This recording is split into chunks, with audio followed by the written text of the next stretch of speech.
Is really, really, really cute. Panda! Yeah, there you go. High five. Woo!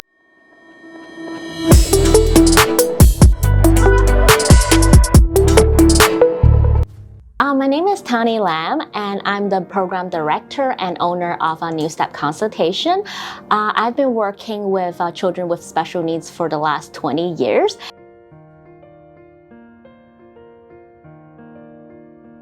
So in 2003, I was studying a little bit about autism when I was doing my undergrad at Simon Fraser University, until later on I had the opportunity to be hired as a part-time behavior interventionist for one of the families that I met during that year. And it was a very interesting case because this particular student has a lot of behaviors. He was scratching me, he was biting me, and he wasn't toilet trained at all. And for the first couple of months, I did have a really hard time teaching him because I did not know exactly what to do. And a lot of times I was alone with him and I didn't have a supervisor that can directly give me the strategies at that moment. And I almost quit after 6 months because we were doing a very, very intensive toilet training program. And at that time, I was basically a human potty to the student, and it was so disgusting. I have to bring 3 sets of clothing to work because he would just sit on me and he would just treat me like a human potty.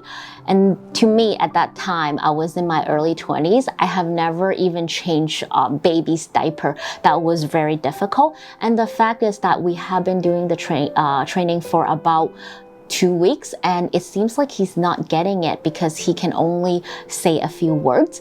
So I was so close to about to quit, and one day he just told me, "Tahnee, I want pee-pee." And we went to the washroom and he went.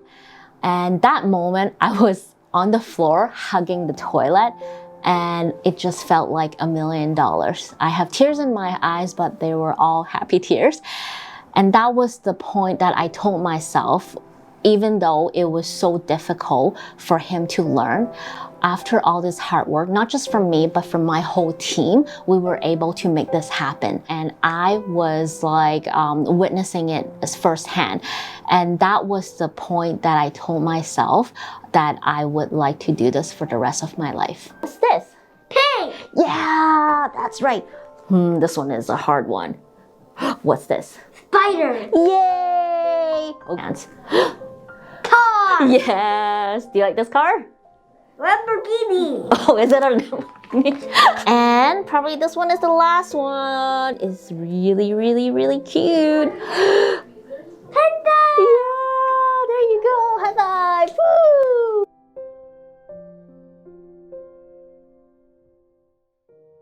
I think there's a lot of misunderstanding about what autism is. What I think the most important thing for others to understand is that the brain connections work a little bit different when someone is diagnosed with autism. Therefore, we will need to have some specific methods to teach them so that they can continue to learn.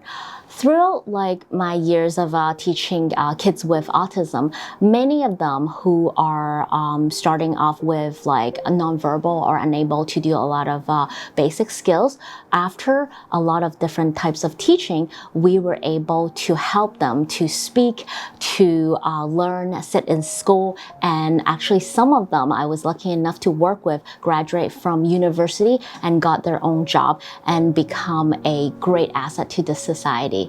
So this is what I would like a lot of people to understand.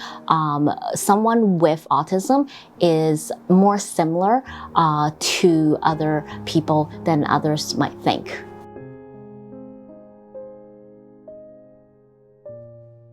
So I'm starting a wall, that is more for my own like kind of vision.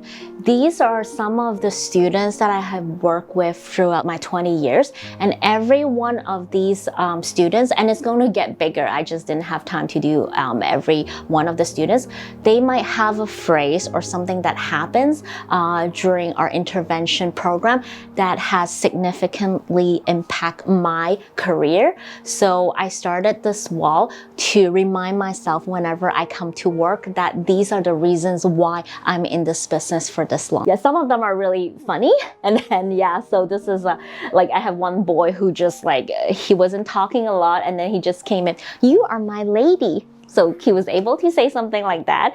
And then I remember one of the students wasn't listening to his mom, and I just taught him, you know, when your mom is asking you to do something, just do it. And he started to do it. Just do it. Just do it. And after he moved back to Hong Kong, we were on the phone. He was still talking about it. "Tahnee, I remember you taught me just do it. I'm still listening to my mom." Yes, that's one of the stories that I have. He knew that I love my dog so much, so he made this little comic about like the incredible Sobi. Oh, this was actually Chinese local newspaper. I don't even know if they still exist. So they invited me to do a story about my career. That was about, I would say, 10 years ago. Yeah, that I have done it. And I was talking about one of my students' journey, how when I met this student, he was about 2.5-year-old, and he wasn't talking at all. And the first time I went to his house, he was waving at me like that, and because I was waving with him, and his parents just look at me with this very shocking look, and I look at them and ask, "Did I do anything wrong? I'm sorry, I was just waving." It's like, "No, we have taught him so many times to wave at somebody, and he has never done it. This is the first time as mom and dad saw our son doing this in front of you." And they were so amazed by that. They hired me, and this boy, he was nonverbal. He did not have any words. The only words, the only sound that he was able to make was crying and tantruming sound. He was banging his head on the floor, on the wall. He wasn't learning a lot. He is now 16 years old, and he speaks 2 languages fluently, and he's in school without a lot of extra help. There you go, you got it.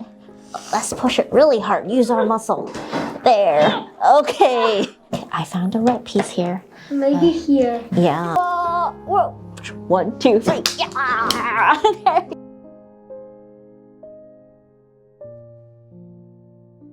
There's actually one time that I met with somebody who is not in this industry have asked me, "Do you ever get depressed about your job?" And I was just curious, why would I get depressed? And they said, well, in this case, like maybe it would be so much easier to teach neurotypical kids. However, these kids might take a long time, maybe even a few months or a few years to learn to say one word.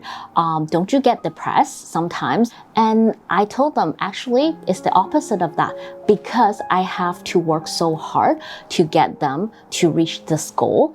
I think I felt more energetic about continuing this journey for them. And that's the reason why I was able to continue in this field and working with these children for the last 20 years. But I was really lucky. I'm very grateful for that, to have found my passion early on.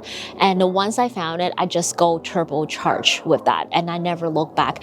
And I can say I was, until right now, everybody who knows me at work knows that I work 6-7 days a week. After 20 years, it's still like that. It's because I love my job so much, and I really never had those feelings that my other friends might have. Oh, it's Monday, I have to go to work.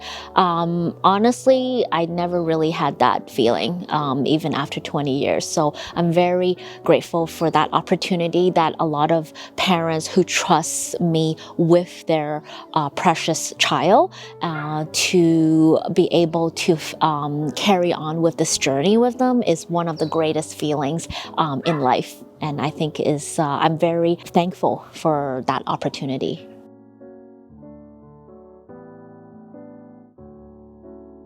They might want to not talk so much when they're giving instructions, to make instruction very simple, because special needs children, their brain structure can be quite different from ours, and they might not be able to process like a long or complicated sentence or instruction all at once. And one example I could give you is when they're leaving the clinic, if I have parents up here, they would say, "Come on, hurry up, you're gonna be late, get your jacket on."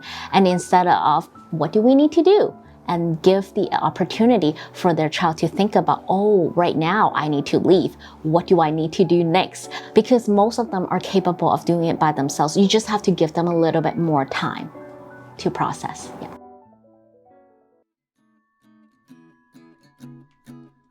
Before pandemic, I like to travel a lot. Japan is one of my favorite places. I used to go there 3-4 times a year.